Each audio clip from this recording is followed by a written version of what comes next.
성도 여러분, 안녕하세요. 2022년도 성광성경대학, 특히나 성경 역사편에 오신 여러분들을 너무너무 환영합니다. 제가 먼저 화질을 좀 좋게 해서 찍었던 영상이 이 편집 자체가 안 되는 바람에 제 영상을 좀 다시 찍게 됩니다. 공지 드렸던 것처럼 업로드가 조금 늦어졌는데 너무너무 죄송하고요. 다음 주부터는 제 시간에 잘 올릴 수 있도록 하겠습니다. 작년 이맘때쯤에도 저희가 사복음서를 통하여서 함께 성광대학을 이렇게 진행했던 게 기억이 납니다. 저는 그 중에서도 누가복음을 담당했었는데요. 한 달간 정말 집중해서 우리 많은 성도님들과 함께 누가복음을 공부했었어요. 그런 공부함을 통하여서 처음에는 성도님들이 조금 힘들었다라고 얘기를 하십니다. 너무 많은 분량으로 인하여서 힘드셨다고 하는데 이번에는 조금 다르죠. 네, 한 주에 한 강의씩. 특별히 오늘은 오리엔테이션과 함께 준비되면서 진행하기 때문에 오늘은 평소보다 이 오리엔테이션의 꽃은 짧은 분량 아니겠습니까? 네, 그래서 굉장히 짧을 예정입니다. 사실 전 영상 역시도 좀 편집하고 하다 보니까 나중에 하는 걸 계산하다 보니까 한 35분 정도밖에 되지 않더라고요. 오늘은 특별히 35분 정도 되는 분량으로 진행하게 될 것 같습니다. 성도 여러분, 함께 이번 기회를 통하여서 우리가 잘 배웠으면 좋겠어요. 누가복음 때에도 많은 성도님들께서 말씀하셨습니다. 그렇게 누가복음을 배우고 나서 보니까 나중에 누가복음 관련된 설교를 듣는다거나 또 내 스스로가 누가복음을 읽을 때 참 많이 도움이 되더라.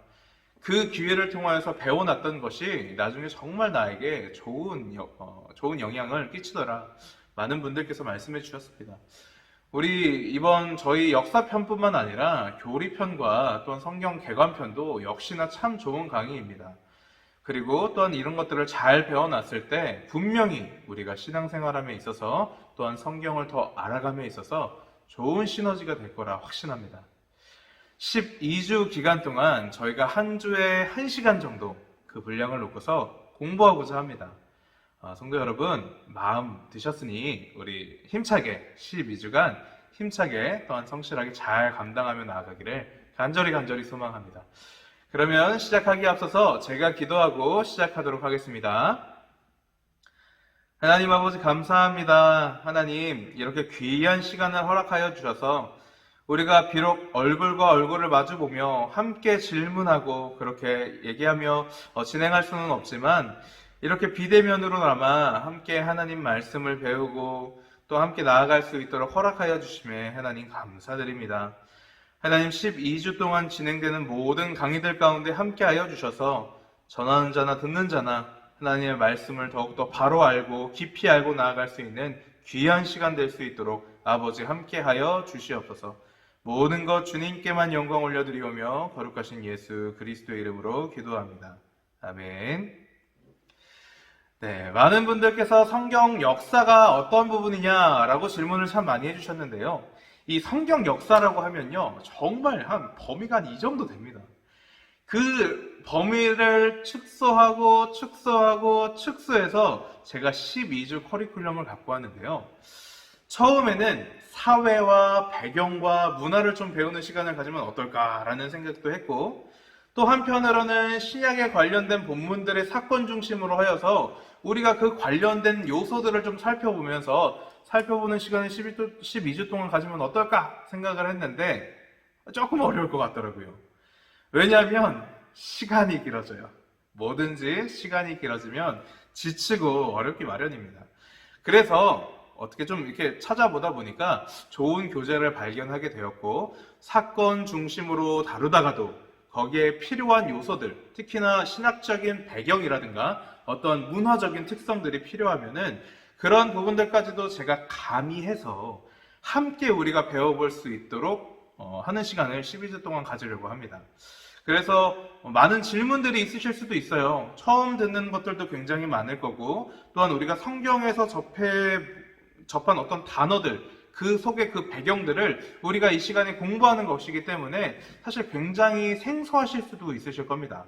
그럴 때는 거침없이 망설이지 마시고 저에게 연락 주셔서 질문하시면 되고, 또한 저희 단톡방 만들었잖아요. 그 단톡방을 통해서 언제든지 질문하셔도 괜찮으십니다.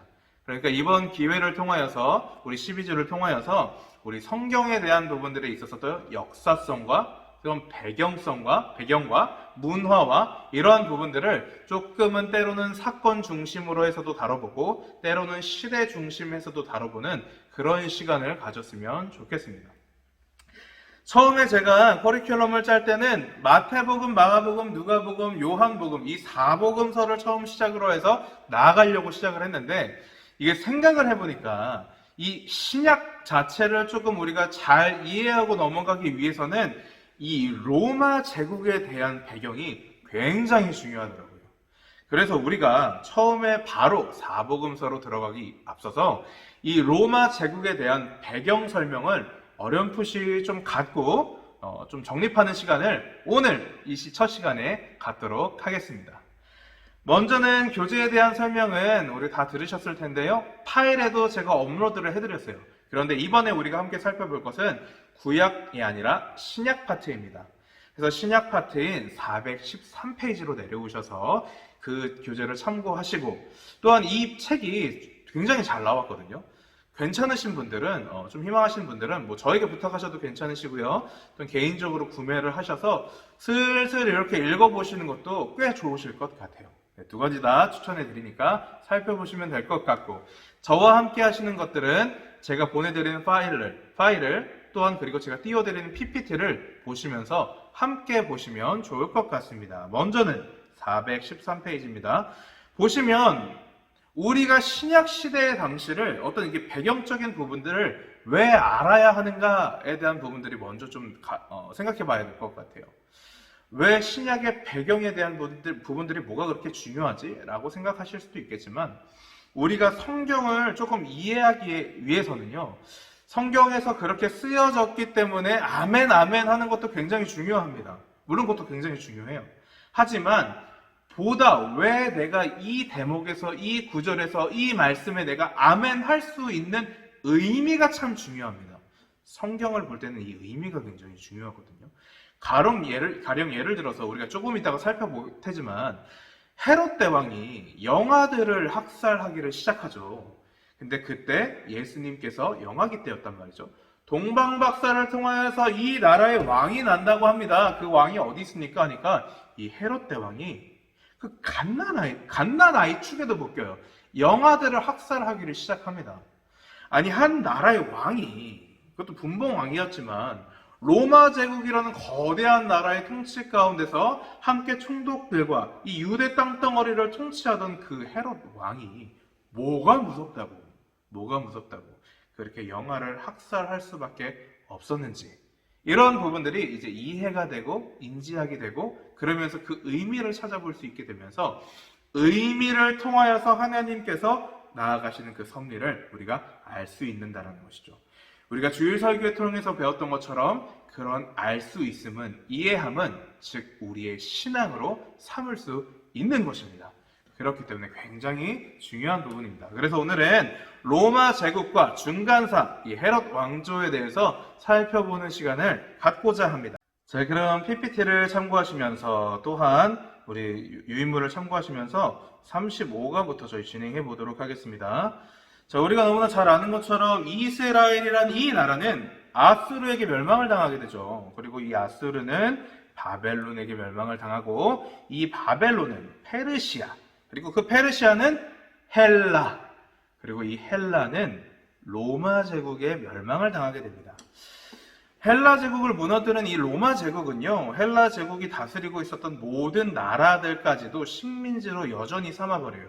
그리고서는 각 그 식민지에 총독을 세우게 됩니다.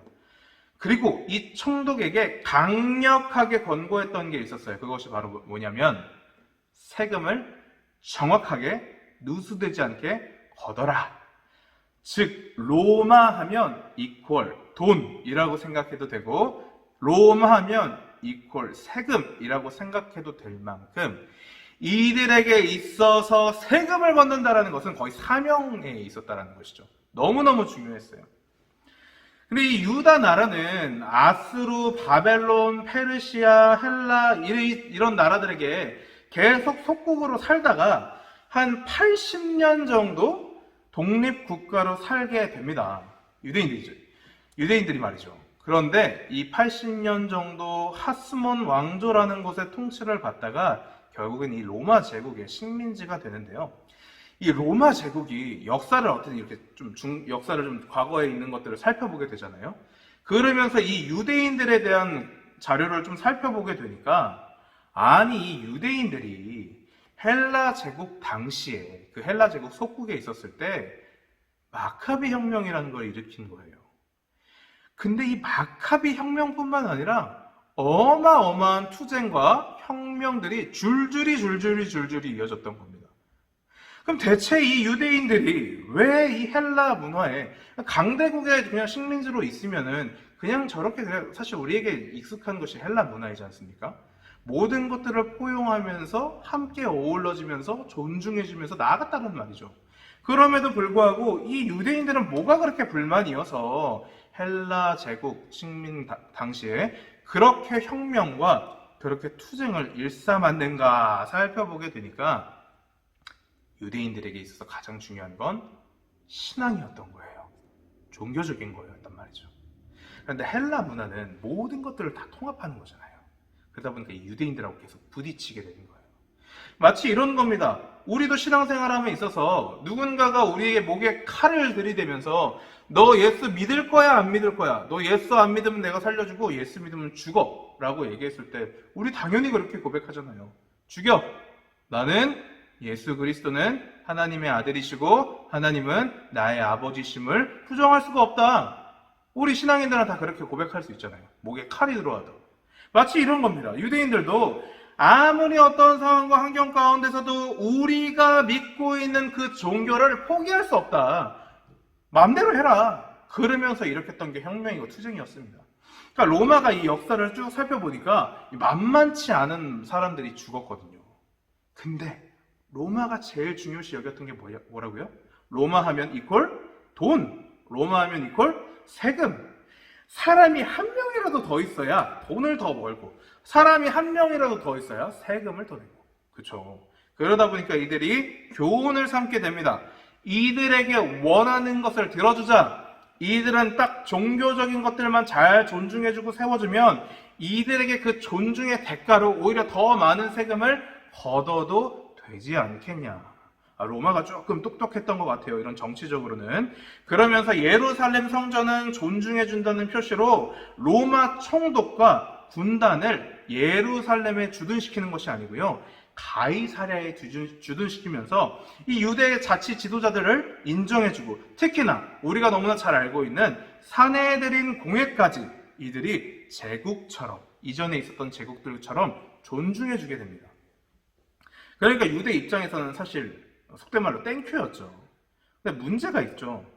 이들이 사내들인 공회 이런 사람들은 물론 부자가 굉장히 많았습니다. 그러니까 당연히 로마 제국도 그런 부자들을 통해서 더 많은 세금을 얻게 되면 너무너무 일석이조니까. 문제가 뭐냐? 그렇지 않은 사람들이 있었다는 거죠. 우리가 자산 가치가 한 2천억, 3천억 있는 사람들은 세금 내는 게 사실 뭐가 그렇게 어렵겠습니까? 그 로마에서 내라는 세금이. 사실 물론 아깝죠. 다른 거에 비하면 굉장히 큰 액수이기도 하고 하니까 아까울 수는 있지만 낼 수 있죠. 하지만 뭐 자산이 한 1,000원, 2,000원, 물론 1,000원, 2,000원 있으신 분들은 없지만 그렇게 참 어려운 100만 원, 200만 원 갖고 겨우 살고 하루 벌어먹고 하루 살고 이러신 사람들도 있었다라는 거죠. 이랬던 사람들도 있었다라는 거죠. 그런 상황에서 오히려 세금이 안 그래도 식민지 생활을 하면서 더 많이 뜯기는데 아니 이거는 우리가 종교적인 것들을 허락해준다라는 이유만으로 그 세금이 더 빡세다면 아래 있는 사람들 입장에서는 사실 썩 그렇게 좋은 상황은 아니었다라는 것입니다. 여하튼 로마는 그렇게 BC 8세기에서부터 나라를 사였던 곳이 300년 정도가 왕정 정치를 시작하면서 이 로마도 또 특이한 게 처음 나라를 세울 때 신화로 세워지게 됩니다. 물론 많은 나라들이 그렇게 되지만 얘네들은 좀 더 어이가 없고 얼토당토치 않은 신화로 시작을 하게 됩니다. 여하튼 그렇게 300년 정도 왕정 정치를 실시하다가 그 이후에 한 500년 정도의 공화정 정치를 시작하게 됩니다. 그러니까 그들이 처음에는 왕을 중심으로 해서 이루어지다가 나중에는 원로들과 시민 협력 단체들의 그 입김들이 점점 강해졌다라는 거예요. 옛날에는 그렇게 해라고 했으면 다 할 수밖에 없는 상황이었는데 이제는 원로를 세우고 시민단체를 세우고 그들과 함께 공존하면서 독특한 정치 형태를 유지했던 것입니다. 그러니까 사실은 시민의 파워가 조금은 셌죠. 우리가 이런 걸 조금 생각해 보면 좋을 것 같아요. 옛날이 아니죠. 그 예수님께서 십자가에 못 박혀 돌아가시기 전에 이제 판결을 받으시지 않습니까? 본디오 빌라도에게 판결을 받을 때 뭐라고 빌라도가 했는지 혹시 기억나십니까? 빌라도는 이 예수님을 보고서 나는 아무리 생각을 해도 이 자가 죄가 있는지 모르겠어 라고 얘기를 해요. 근데 너희들이 원하니까 내가 십자가형을 내릴게 하면서 그 물에 이제 손을 씻고서 나는 더 이상 이게 책임 없다 해버리고 그 책임을 회중들에게 물게 됩니다. 그만큼 시민들에 대한 부분들이 엄청나게 강력했다라는 것이죠. PPT 화면을 보시면 BC 8세기에서 이렇게 세워지게 되고 왕정은 300년 정도 이어지게 되면서 공화정은 500년 정도. 그러니까 이 신약 시대 당시에 가장 중요했던 것은 공화정이었다. 처음에 시민들의 압력과 그 입김이 굉장히 강했다라는 것을 생각하시면 됩니다. 번외로 이 포에니 전쟁에 대한 부분들이 또 나타나게 되는데요. 사실 포에니 전쟁 이전까지는 로마가 뭐 그렇게 막강한 나라가 아니었어요. 군함도 한 대도 가지고 있지 않았던 사실은 되게 약체 중에 하나였었거든요. 그런데 이 로마가 시칠리아 섬에서 이 카르타고랑 120년 동안 3번을 싸우게 됩니다. 그런데 이 카르타고가 어떤 나라냐? 해군국 중에서 최고의 해군국이었어요. 그런 나라를 물리치고 나니까 얻는 전리품으로 얻는 것이 무엇이었겠습니까? 전함들이었어요. 군함들이었어요. 근데 그 군함이 수백 척이었어요. 수백 척. 그때부터 로마가 이 기반을 그 기반을 삼으면서 어마어마한 힘을 키워가게 됩니다. PPT 살펴보시면 포에니 전쟁에 대한 부분들을 살펴보실 수 있게 되고요. 아무튼 로마는 강력한 나라였다. 군사적으로 굉장히 강력한 나라였다라는 것들을 우리가 알 수 있는 상황입니다. 그런 로마에게도 종교적인 신념을 굳히지 않았던 게 바로 유대인이었다. 우리가 바리새인들, 사두개인들, 서기관들 사실 성경에서 살펴보면 진짜 못쓸고 안 될 놈들이잖아요. 근데 사실은 그런 게 아니었다라는 거죠. 물론 그런 모습들이 없지는 않았죠. 성경에 그대로 기록되어 있으니까 그런 모습들은 있었지만 그들의 처음 그 믿음은, 그 신앙은 그러지 않았다라는 것입니다. 우리가 배경을 통해서 이렇게 알게 되면 바리새인들이, 사두개인들이, 서기관들이 원래는 그런 사람들이 아니었구나 라는 것을 알 수 있는 것이죠. 계속해서 우리가 로마 정치와 이제 헤롯 왕조에 대해서 함께 살펴보려고 하는데요. 이 로마가 이제 어찌됐든 유대와 많은 땅들을 다스려야 되지 않습니까? 그러면서 이 로마가 머리를 한번 굴려보는 거예요. 옛날 옛적에 아수르라는 제국이 있었고, 옛날 옛적에는 바벨론이라는 제국이 있었고, 옛날 옛적에는 페르시아 그리고 헬라라는 나라가 있었었는데 사실 그들이 존재했을 때 그 당시에 한 주름씩 했던 나라들이었거든요. 한 주름을 한 정도가 아니라 그들이 정말 그 일대에서 최고로 최강국이었어요. 아수르, 바벨론, 페르시아, 헬라, 말할 것도 없었다는 것이죠. 그러니까 로마에서 한번 생각을 해보면 겁니다. 왜 이들이 당대에 그렇게 강하게 최강대국으로 설 수 있었는가? 살펴보니 아수르 제국에서는 혼혈에 대한 정책을 펼치게 되었고, 또한 바벨론 제국은 이데올로기 교육과 중황화 정책을 시행하였으면서 페르시아 제국은 오히려 반대로 지방화 정책을 펼치게 되었고, 헬라 제국은 융합 정책을 펼쳤던 것을 발견하게 됩니다. 융합 정책 우리가 좀 익숙하죠. 이렇게 네 제국의 역사를 모두 살펴보면서 공부한 로마 제국은 한 가지로 축약시키게 되는데 그 모티브가 바로 관용이에요. 관용. 이 관용이라는 프레임을 내걸면서 그들이 지배하게 된 식민지의 종교, 특히나 유대인들이죠. 다른 데는 별개입니다. 유대인들이 살고 있었던 그 이스라엘 예루살렘 땅인 그곳은 종교를 존중해주자, 대신에 세금을 막대하게 걷자, 이런 것이 펼쳐지게 되는 것입니다. 근데 앞서 말씀드린 것처럼 부유한 사람들은 전혀 문제가 되지 않는다. 문제가 되는 건 가난했던 사람들이다. 이런 부분들. 그래서 우리가 이렇게 살펴보시게 되면 이때부터 이 정책을 통하여서 나왔던 사람이 바로 율리우스 카이사르입니다. 우리가 잘 알고 있는 것처럼 시저인 것이죠. 굉장히 똑똑하고 재능이 있었던 사람이죠. 아무튼 이 사람을 중심으로 하여서 쭉쭉 로마가 세력을 펼치면서 성장하게 됩니다. 그러다가 이제 옥타비아누스라는 아들에게 물려주게 되고, 우리에게 조금 더 익숙한 이름은 아우구스투스. 근데 조금 더 성경에서 나타나는 인물은 아구스도라는 그 사람이 바로 이 옥타비아누스입니다. 자, 그러면 이제 어느 정도 이제 좀 맥은 잡혔죠. 로마에는 카이사르 시저가 있었고 그 아들로서는 옥타비아누스가 있었는데, 그들이 처음에는 왕정 정책을 펼치다가 이제는 좀 조금씩 이제 5번에 나와 있는 것처럼 1대 로마 황제로 등극하게 되면서 공화정 정치를 펼치다가 점점 황제주의로 돌아가게 됐다라는 거예요. 계속해서 우리에게 조금 더 익숙한 이름이 등장하게 됩니다. 그 이름은 바로 헤롯입니다. 앞서 말씀드린 것처럼 로마 제국은요, 이 총독들을 파견하여서 황제 대행으로 그 지역을 다스리게 했어요. 그런데 이 총독들을 아무나 보냈던 것은 아닙니다.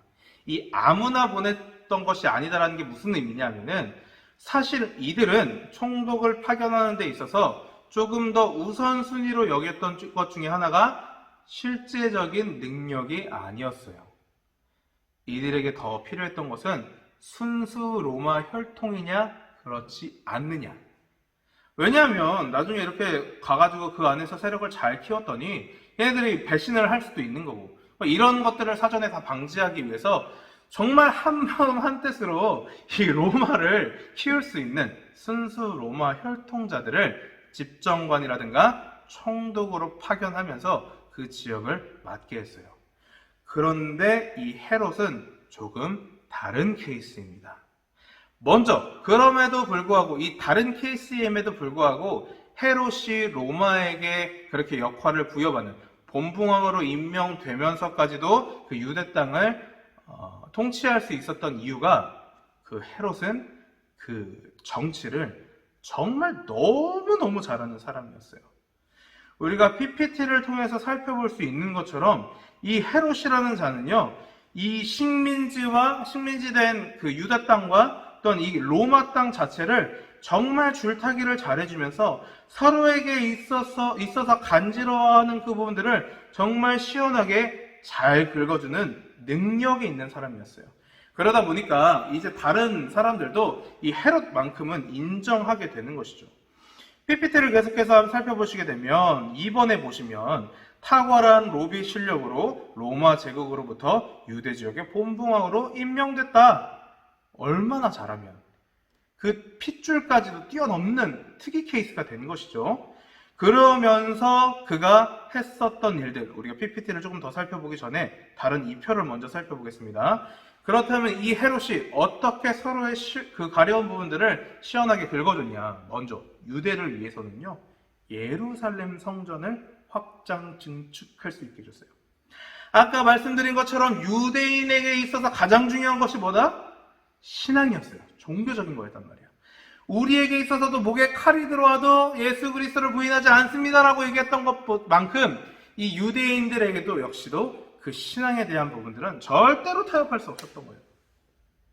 그런데 로마는 황제를 숭배해야 됐기 때문에 이 성전에 대한 개념이 생겨날 수 없었거든요.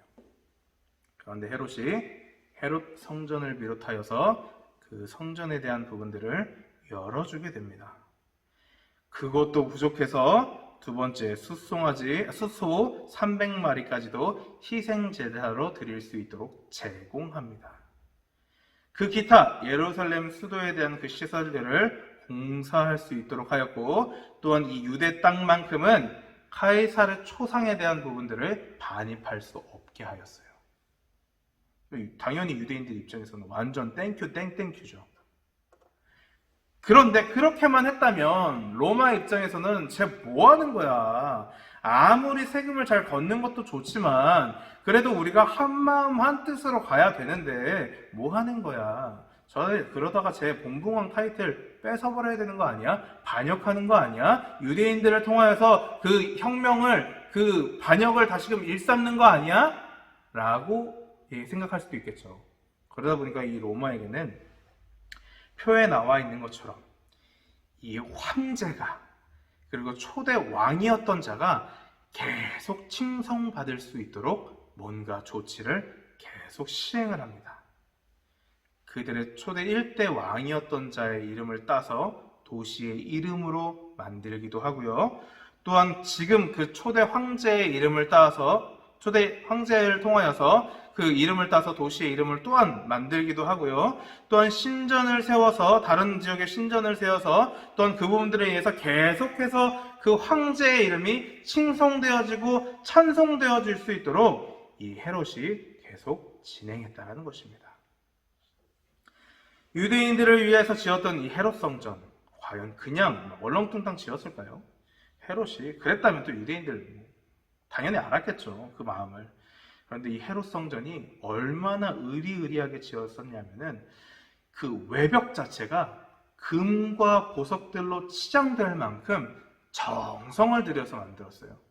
그러니까 이렇게 자기네들의 성전 가운데 열심을 다해서 노력해 주니까 유대인들 입장에서는 헤롯이 해달라는 걸 할 수밖에 없는 것이죠. 무엇을 원했습니까? 세금. 그러다 보니까 앞서 말씀드린 것처럼 이 힘든 사람들에게 있어서, 특히나 세리, 그것도 이스라엘 세리들, 이런 사람들에게 있어서는, 힘든 사람들에게 있어서는 이 모든 사람들이 정말 도둑놈에 불과했다라는 것이죠. 정말 나쁜 사람들에 불과했다라는 것이죠. 아니, 저렇게까지 해주는 건 오케이, 알겠다마는 아무리 그래도 이렇게 높은 금리의 이자를 쳐가며 세금을 뜯어간다고? 이런 상황이 되어버리는 것입니다.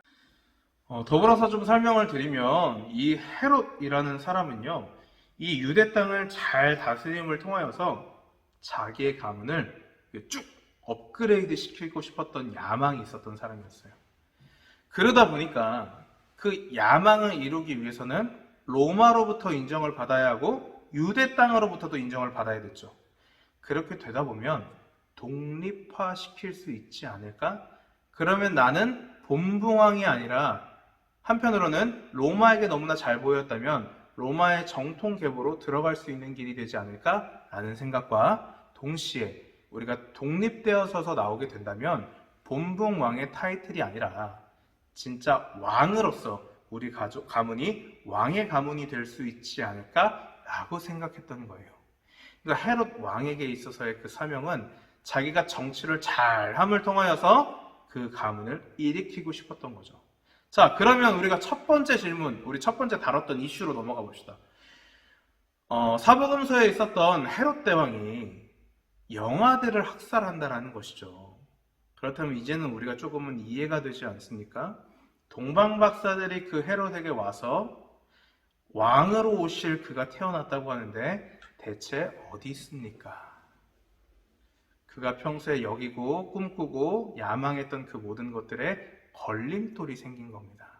그냥 일반적으로 동방 박사의 말을 그냥 무시할 법도 하잖아요. 하지만 그 모든 것까지도 그는 철두철미하게 끊어내려고 하는 거예요. 하물며 동방 박사들이 얘기하는 거니까. 별을 볼 줄 아는 사람들이 그렇게 얘기를 하니까 그 말에 더 신뢰하게 되면서 우리 가문을 일으켜야 되는데 내가 우리 가문을 신경 써야 하는데 라는 생각에서 아예 그 뿌리조차도 제거하려고 그렇게 길을 썼다라는 것입니다.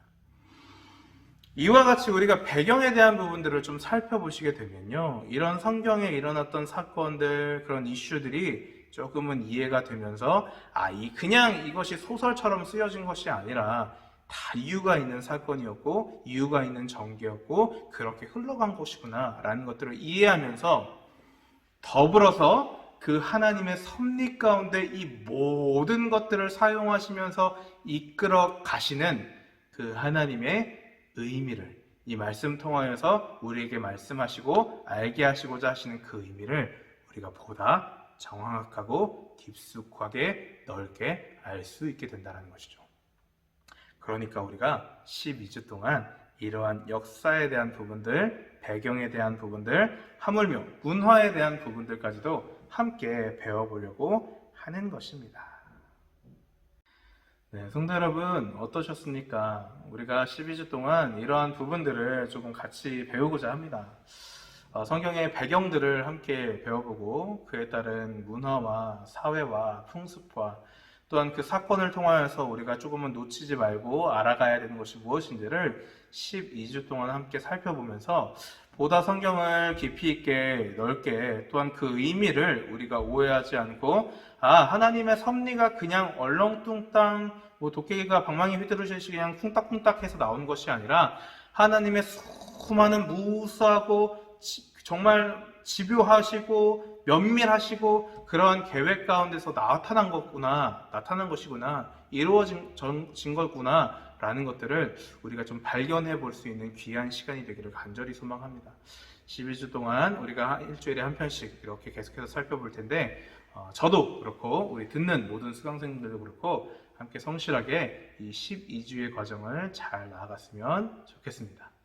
앞서 말씀드린 것처럼 궁금하신 부분들 있으면 언제든지 카톡이나 전화로 물어보시면 되고요. 그를 통하여서 제가 모르는 게 있다면 공부해서 상세하게 잘 알려드리도록 하겠습니다.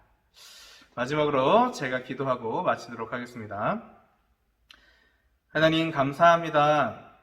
하나님께서 이렇게 좋은 기회를 주셔서 우리가 또한 이 성경을 보다 깊이 있게, 보다 넓게 함께 공부하며 배우며 나아갈 수 있는 시간을 허락하여 주심에 하나님 감사드립니다. 하나님 이 시간을 통하여서 하나님 우리가 정말 하나님께서 주신 이 말씀을 보다 정확하고 의미 있게 하나님 그 말씀을 바라보며 나아갈 수 있기를 간절히 소망합니다. 하나님께서 그 광대하신 섭리 가운데 왜 이러한 사건들을 이어가셨고 왜 이러한 배경들을, 왜 이러한 상황들을 이어가셨는지를 우리가 그 의미를 발견할 수 있는 시간 되게 하여 주시고 그를 통하여서 정말 이 말씀이 1.1획도 내 마음 가운데 버릴 것이 없구나, 내 마음 가운데 다시 한번 새기며 나아갈 수 있는 귀한 시간 될 수 있도록 아버지 함께하여 주시옵소서. 모든 것 주님께만 영광 올려드리오며 거룩하신 예수 그리스도의 이름으로 기도합니다. 아멘. 네, 다음 주 이 시간에 오후 5시에 꼭 업로드 해드리도록 하겠습니다. 다음 주에 뵙겠습니다. 감사합니다.